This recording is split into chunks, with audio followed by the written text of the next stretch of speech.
रामायण में तीन स्त्रियां राम रावण के युद्ध का कारण बनी। रामायण में तीन स्त्रियों के कारण ही श्री राम को अपने जीवन में अनेक संकटों का सामना करना पड़ा था। इन तीनों स्त्रियों की जिद के कारण ही राम रावण युद्ध हुआ था। सबसे पहली स्त्री का नाम कैकेयी था।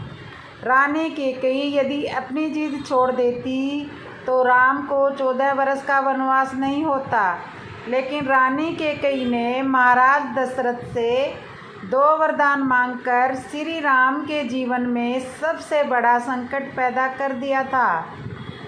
सभी लोगों के समझाने पर भी कैकेयी अपनी जिद पर ही अड़ी रही, जिसके कारण राम को अनेक हिंसक जीव जंतुओं और राक्षसों से भरे हुए वन में 14 वर्ष बिताने पड़े।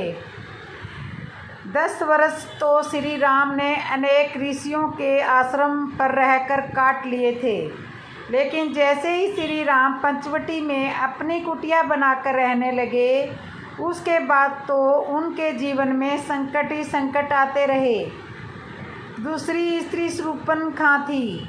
श्री राम के जीवन में संकट लाने वाली और राम और रावण युद्ध का कारण बनने वाली दूसरी स्त्री वही थी। यदि शूर्पणखा पंचवटी पर नहीं आती, वह अपने श्री राम और लक्ष्मण से विवाह करने की जिद नहीं करती, तो उनके नाक कान नहीं कटते। लेकिन शूर्पणखा के नाक कान कटने के बाद उसने पहले राक्षस खर को और उसके बाद रावण को श्री राम से बदला लेने के लिए भड़काया। नहीं होता तो फिर राम रावण युद्ध नहीं होता। पहली बार में तो मारीच ने सीता जी का हरण न करने के लिए रावण को समझा बुझाकर वापस लंका भी भेज दिया था, लेकिन शूर्पणखा ने रावण के सामने ऐसा नाटक किया, इतना बुरा भला कहा, और तब तक वह शांत नहीं रही। वह अपनी जिद पर ही अड़ी रही जब तक रावण का अहम जाग नहीं गया। अंत में रावण का सारा कल शूर्पणखा की जिद के कारण नष्ट हो गया। तीसरी स्त्री थी समय सीता। सीता की जिद के कारण भी श्री राम को अनेक संकटों का सामना करना पड़ा था। सीता की पहली जिद तो यह थी कि श्री राम कुछ भी करे, लेकिन उस कांचन मृग को पकड़ कर ला कर दे, और यदि वह मृग जीवित न पकड़ा जाए तो मरा ही सही, लेकिन वह मृग चाहिए था। अब हम सीता जी की दूसरी जिद के बारे में बताते हैं।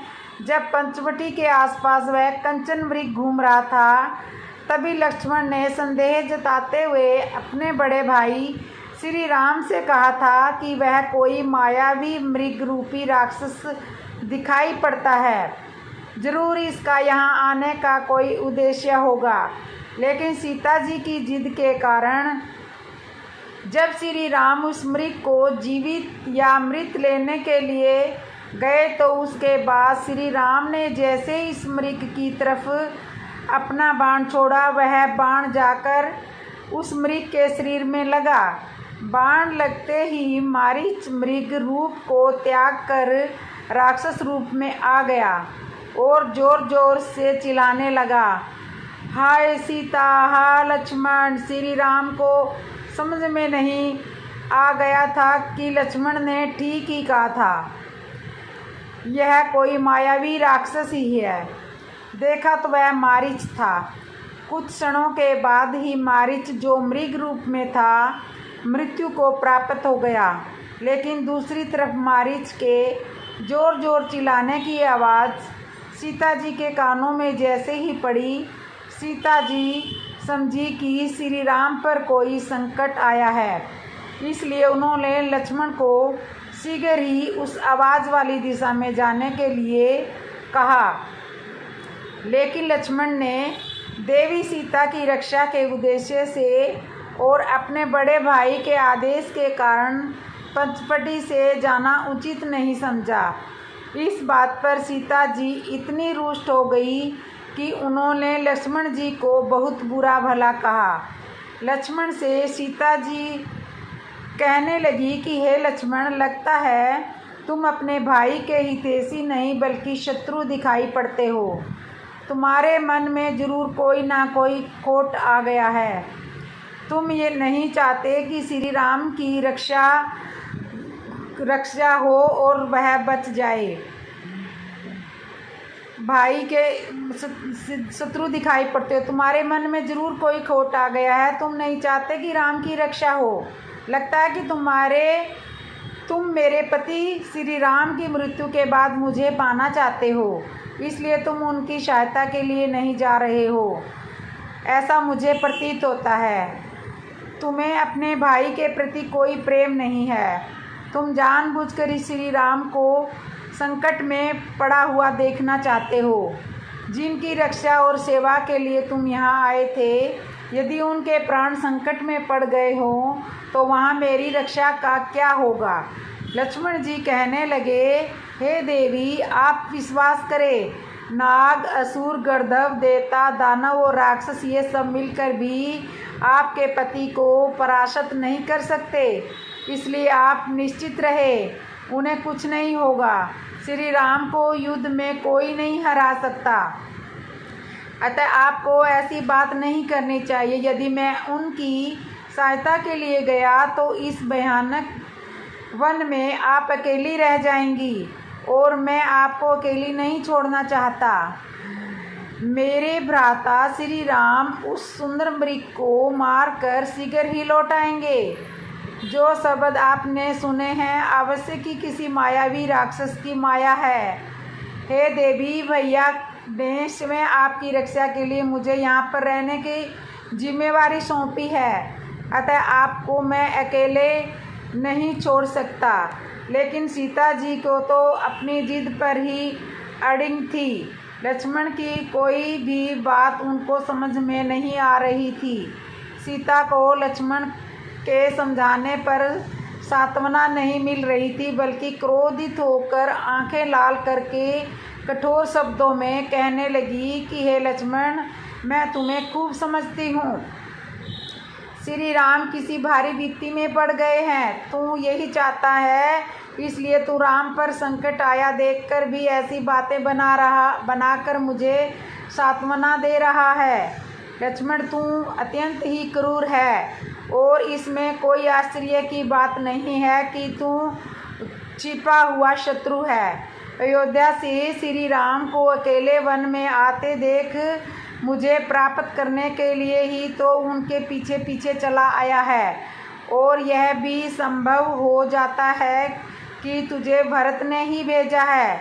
लेकिन हे लक्ष्मण, तेरा और भरत का कभी मनोरथ सिद्ध नहीं हो सकता। मैं श्री राम को छोड़कर किसी दूसरे पुरुष की कामना कैसे कर सकती हूँ। यदि मेरे पति लौट कर नहीं आए तो मैं तेरे सामने ही निसंदेह अपने प्राण त्याग दूंगी, लेकिन श्री राम के बिना एक क्षण भी इस पृथ्वी पर जीवित नहीं रहूंगी। लक्ष्मण को सीता जी के इन कठोर शब्दों की कभी भी आशा नहीं थी, लेकिन जब सीता ने इस प्रकार कठोर और रोंगटे खड़े कर देने वाले शब्द कहे तो लक्ष्मण ने हाथ जोड़कर सीता से कहा कि हे देवी, मैं आपकी बात का जवाब नहीं दे सकता, क्योंकि आप मेरे लिए आराध्या देवी के समान है। लेकिन हे देवी, आपने जो भी कहा है, अब इसमें कोई आश्चर्य की बात नहीं है कि स्त्री कोई भी हो वह एक समय पर अपना रूप दिखाई देती है। ऐसे अनुचित और कठोर शब्द स्त्रियों के मुंह से निकलना कोई आश्चर्य की बात नहीं है, क्योंकि ज़्यादातर स्त्रियों का ऐसा ही स्वभाव देखा जाता है। चंचल, कठोर और घर में फूट डालने वाली स्त्री होती है। हे देवी, आपकी यह बातें मुझे ऐसी लगी है जैसे किसी ने गर्म करके लोहा मेरे कानों में डाल दिया हो। मैं ऐसी बातें सहन नहीं कर सकता।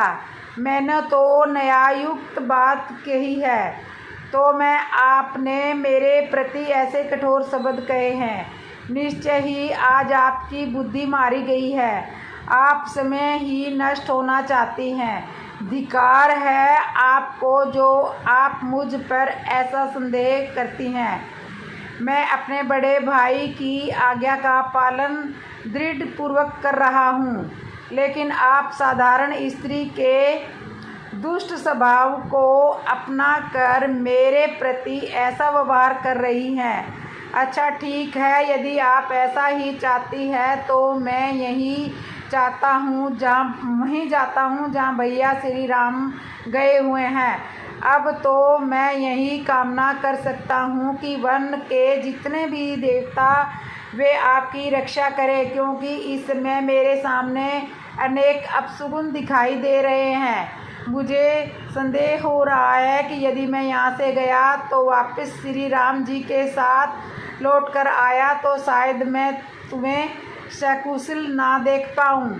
लक्ष्मण जी के ऐसा कहने पर सीता जी रोने लगी। उनके नेत्रों से आंसुओं की तीव्र धारा बह रही थी और रोते हुए लक्ष्मण जी से कहने लगी कि मैं श्री राम के बिछड़ जाने पर गोदावरी नदी में समा जाऊंगी या गले में फांसी लगाकर टंग जाऊंगी या किसी पर्वत के शिखर पर चढ़कर वहां से कूद जाऊंगी या फिर तिर विषपान कर लूँगी या फिर जलती हुई आग में प्रवेश कर जाऊंगी, लेकिन श्री रघुनाथ जी के सिवा दूसरे किसी भी पुरुष को स्पर्श नहीं करूंगी। इस प्रकार कहती हुई सीता रोती बिलखती हुई चिल्लाने लगी। इस प्रकार सीता ही तीसरी स्त्री थी जिनकी जिद के कारण उनका हरण हुआ था और उन्हें रावण के अधिकार से छुड़ाने के लिए राम और रावण का युद्ध हुआ था। लक्ष्मण जी ने 3 स्त्रियों के नाक कान काटे थे। रामायण के अनुसार लक्ष्मण जी ने 3 राक्षसियों के नाक कान काटे थे। पहली राक्षसी का नाम ताटका था। जब विश्वामित्र जी अयोध्या से अपने साथ राम और लक्ष्मण को लेकर जा रहे थे, तब मार्ग में बहुत ही घना और भयानक वन था। उस वन को ताड़का वन कहा जाता था, क्योंकि उसी वन में ताड़का रहती थी। उस वन में विश्वामित्र जी के साथ राम और लक्ष्मण के जाते समय उस ताड़का ने उन पर आक्रमण किया था। वह उनको खाने के लिए उनकी तरफ दौड़ी। 2 घड़ी तक सामने बहुत उत्पात मचाया। उसके उत्पात से तंग आकर श्री राम ने उसकी दोनों भुजाएं काट दी और लक्ष्मण ने उसके नाक कान काट दिए थे। ताड़का कौन थी, वह राक्षसी क्यों बनी, उसे किसने शाप दिया था, बहुत ही रोचक कथा है। यह सब जानने के लिए हमने डिस्क्रिप्शन में वीडियो लिंक दे दिया है। आप डिस्क्रिप्शन में जाकर उस पूरी कथा को सुन सकते हैं। दूसरी राक्षसी का नाम तो आप जानते ही हैं। रावण की बहन शूर्पणखा थी। शूर्पणखा के जब लक्ष्मण जी ने नाक कान काट दिए थे, उसके बाद रावण सीता जी का अपहरण कर ले गया था। अब तीसरी राक्षसी के बारे में बताते हैं। सीता जी की खोज में जब राम और लक्ष्मण वन में घूम रहे थे, तभी एक घने जंगल से होकर निकलते हुए उन्हें एक पर्वत दिखाई दिया। उस पर्वत पे एक बहुत गहरी गुफा दिखाई दी। वह गुफा अंधकार से भरी हुई थी। उस समय लक्ष्मण जी आगे आगे चल रहे थे और श्री राम उनके पीछे पीछे चल रहे थे।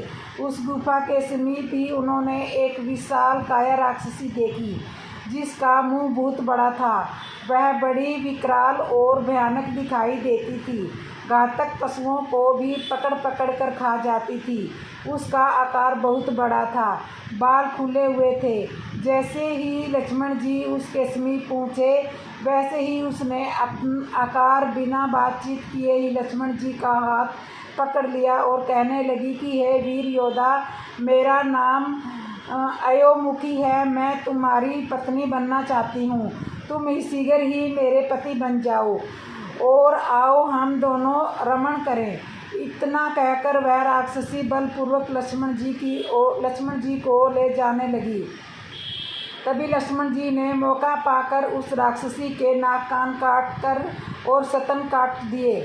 नाक कान काटने पर वह भयंकर राक्षसी जोर जोर से चिल्लाते हुए वहाँ से जाने लगी, तो इससे चिल्लाते हुए वहाँ से भाग गई। वही वापस चली गई। उस प्रकार लक्ष्मण जी ने पहले राक्षसी ताड़का के कान काटे, दूसरी राक्षसी शूर्पणखा थी और तीसरी राक्षसी मायाकवी थी। तो ये माँ के गर्भ में बच्चा क्या कहता है, बड़ा होकर व्यक्ति क्यों बिगड़ जाता है। मित्रों, आज की कथा बहुत ही ज्ञानवर्धक एवं अनुसरण करने योग्य है, तो सभी काम छोड़कर कथा को सुनिए आवश्यक और कथा को शेयर भी जरूर करिए। राम कृपा भाजन तुम ताता, हरि गुण प्रीत मोहि सुखदाता।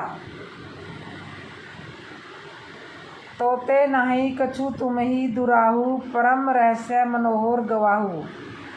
व्यक्ति के बिगड़ने के 4 साधन होते हैं: रूप, यौवन, संपत्ति और बड़ा पद मिल जाना।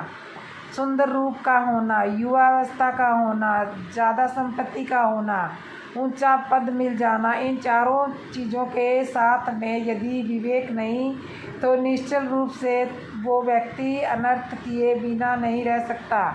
यदि विवेक है तो ये चारों चीज़ें ही व्यक्ति का कुछ नहीं बिगाड़ सकती, और विवेक जो है वो सत्संग से प्राप्त होता है। तो इसलिए हम सबको सत्संग जरूर सुनना चाहिए। देवताओं के प्रति, वेदों के प्रति, गौ माता, ब्राह्मणों के प्रति जिसके मन में द्वेष उत्पन्न हो जाता है वह व्यक्ति शीघ्र नष्ट हो जाता है। उस व्यक्ति को नष्ट होने से कोई नहीं रोक सकता।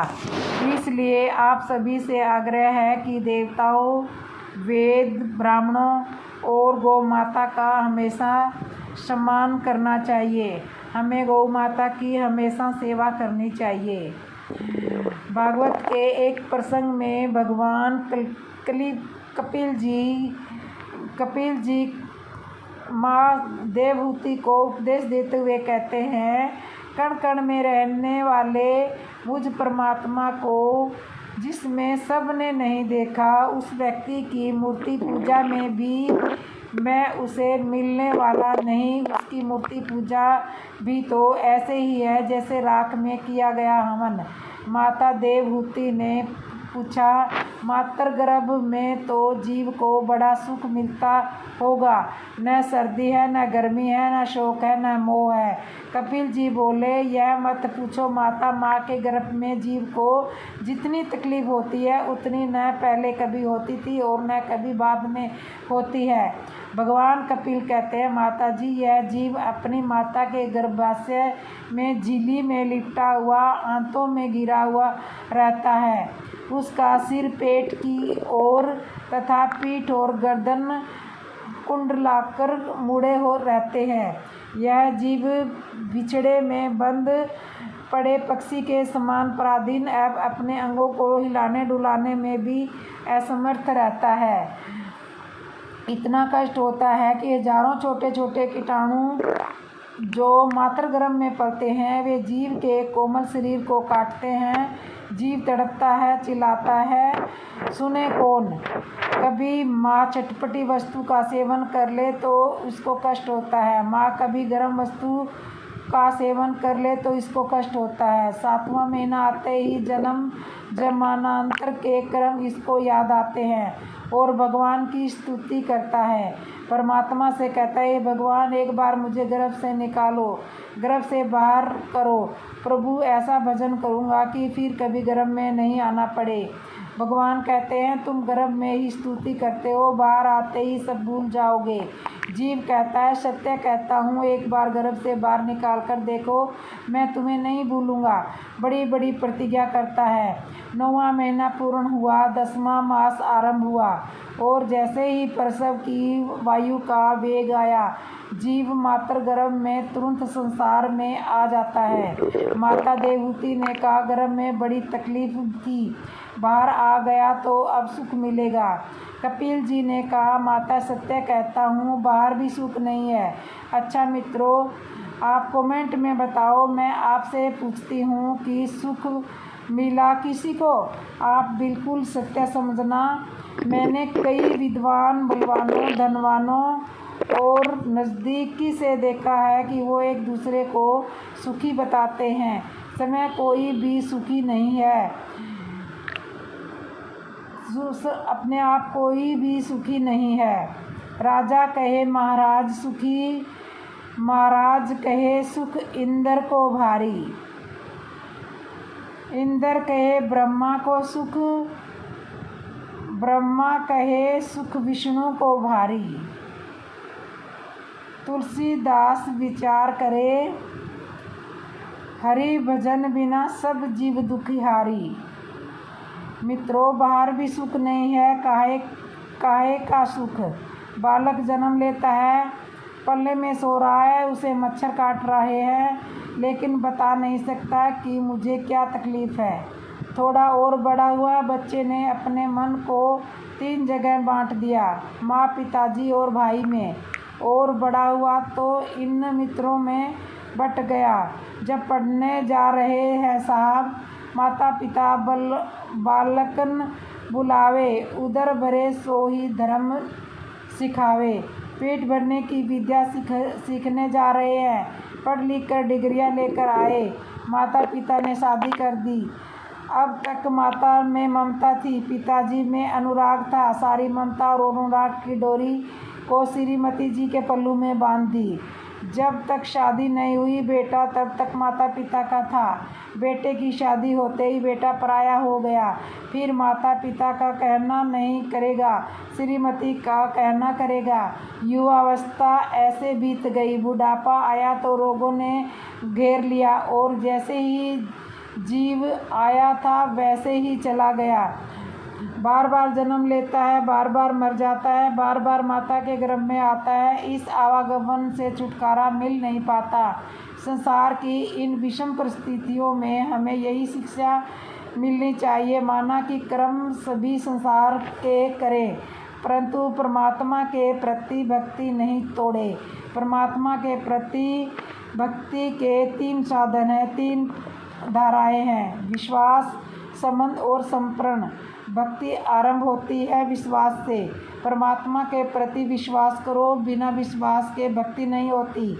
यदि विश्वास नहीं तो पूजा और भक्ति का फल नहीं मिलेगा। चाहे कितनी भी पूजा करिए, चाहे कितनी भी भक्ति करिए, पूजा का मतलब है मन में विश्वास हो, विश्वास हो फलदायक। भक्ति की तीसरी धारा है समर्पण। प्रभु के प्रति समर्पित हो जाओ, हे बिल्कुल सत्य है।